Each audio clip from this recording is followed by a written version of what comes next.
Best laid plans never turn out as expected.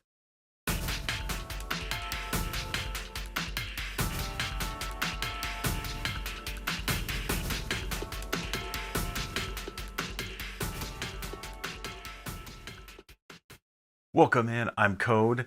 Today we're going to be talking about the latest movie, Over Your Dead Body. But first, if you're new here, I review every movie I see in the theater.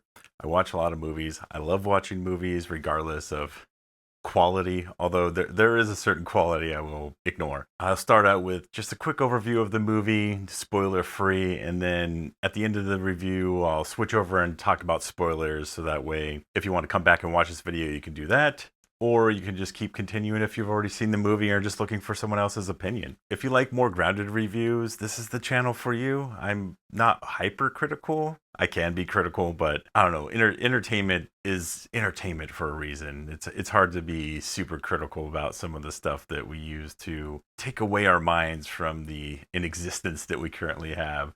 So if you like the more grounded reviews, please make sure to hit that like and subscribe.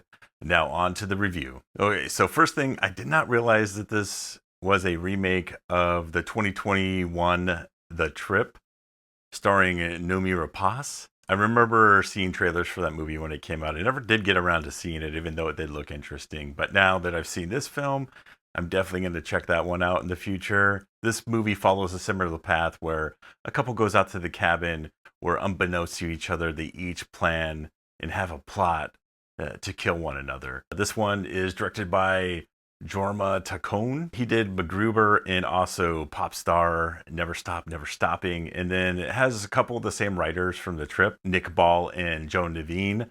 And then there's also Tommy Wirkola, who I believe was the original director of The Trip, and I think he was supposed to direct this movie, but ended up leaving the production, and they brought in Jorma. This one stars Jason Segel as Dan, Samara Weaving as Lisa, and then you have Juliette Lewis and Timothy Oliphant, and a few other characters throughout the film that are pretty great. Generally, this movie was a lot of fun. I highly recommend watching it in the theater. I did see the early screening of it, which was supposed to have an intro by the director and crew and have some outtakes.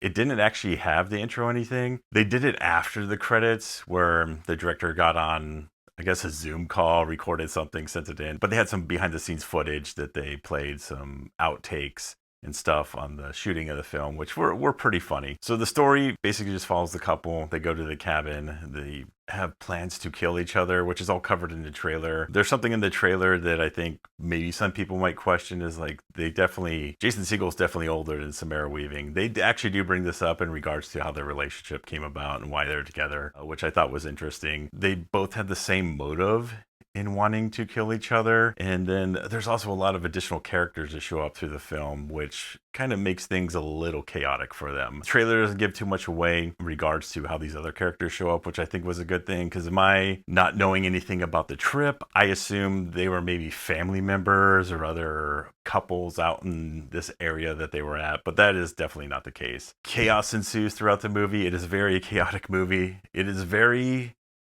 gory, and surprisingly so. Has more gore than some of the horror movies I've seen in the last few years, but it's done in a darkly comedic way.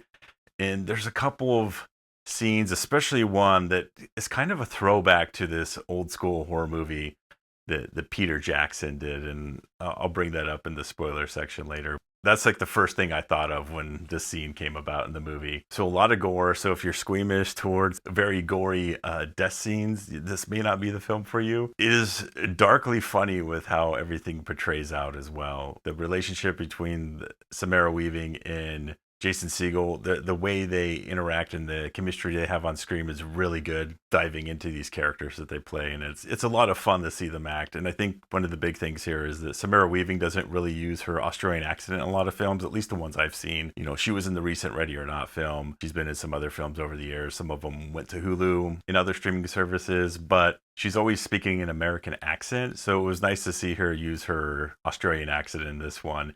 And they make a joke about that in the outtakes a little bit, which was pretty funny. And I think the ending here was really good. It had a really satisfying ending. It had a cameo by somebody that I thought was really great and has a lot of information in it if you know the history of of him and how he got into shape. So final thoughts, definitely going blind if you haven't seen the original The Trip. If you haven't seen any trailers for this, you could watch them. They don't really spoil too much. I guess they do spoil some of the action or the violence that's in the film. It is a very violent film, but definitely going blind. It is a lot of fun. It is a good time at the movies. All the actors in this are great. You know, you got Timothy Olyphant here. You have Juliette Lewis. They're hysterical in the stuff that they do in this. And then you have Paul Guilfoyle, who I know him from the CSI show. He played one of the cops on there, but he plays Jason Segel's father in this movie, and he's pretty funny and is kind of a key part to the film. And he kind of plays this curmudgeon old guy, which really fits the tone of the movie overall. So if you're looking for a fun time at the movie with friends, with your significant other, definitely check this one out. I give Over Your Dead Body 4 stars. Okay, now we're going to talk about the spoilers here.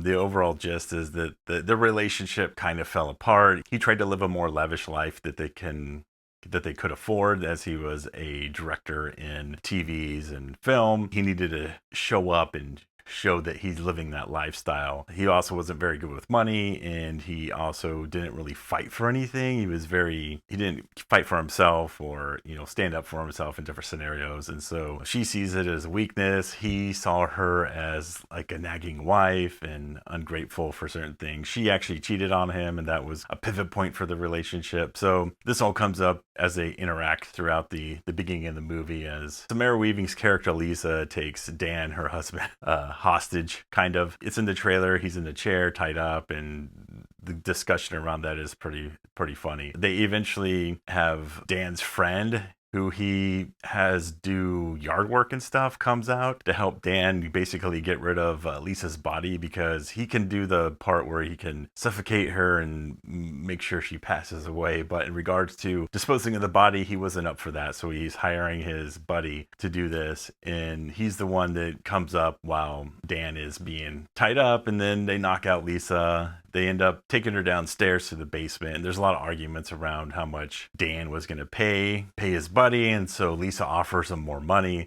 There's some conversations about how much the insurance policy is on them, which is $1 million, and eventually Lisa gets away. Her and Dan argue, and then they accidentally kill Dan's buddy, and as they're fighting through the house, they shoot into the ceiling, which then these 3 convicts fall down. Well, it's technically 2 convicts and 1 guard. You learn all this through different flashbacks of like, okay, 3 days before, 2 days before. And so the movie is just, how's this couple going to get out of this scenario? Are they going to reconcile through this, I guess, traumatic event that they're going through? Some of the violence in this is really really over the top. You got people getting their heads blown off. You have Dan's father at the end shows up after a neighbor notifies him that the house looks like it's been broken into, and he knew his son was going up there, so he's a little pissed. He leaves his retirement home he's in. He drives up there. He helps basically dispatches Timothy Olyphant's character, who's in the middle of almost trying to kill Dan. In the scenario that kind of goes back to this Peter Jackson movie, and there's a couple scenarios in here. This was the first one that shows up that I recall.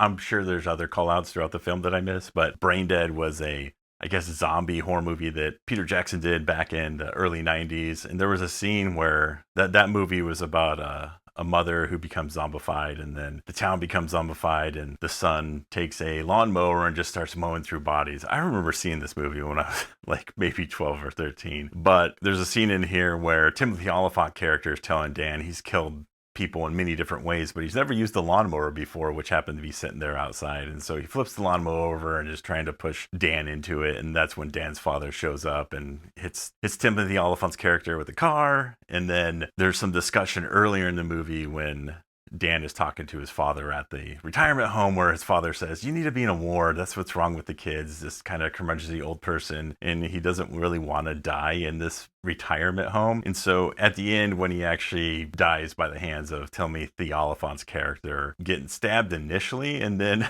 there's a scene where Lisa and Dan are driving away, trying to get away because his father told them to run. And you see a quick scene where Olyphant just throws his dad on the lawnmower, and big throwback to brain dead, in my opinion. It could be just coincidental, and it could be on purpose. Who knows? There was also another scene towards the end of the movie where Timothy Olyphant, Jason Segel are fighting, where Jason Segel's not very good at fighting, and there's a scene from Back to the Future where he kind of looks at his hand and builds a fist, and then goes to punch Timothy Olyphant and completely whiffs it, which was pretty funny. I was like, okay, yeah, that's definitely Back to the Future. Timothy Olyphant and Juliette Lewis, and then they also have another convict with them. Juliette Lewis plays the guard who basically falls in love with Timothy Olyphant's character, and he's just using her to get out of prison, and so that's how they end up escaping. There's some flashbacks on their escape and how they actually ended up at this house, and how they were hiding up in the attic until the aforementioned gunshot went through the roof and kind of collapsed it a little bit on Dan and Lisa earlier in the film. There's a lot of funny gore with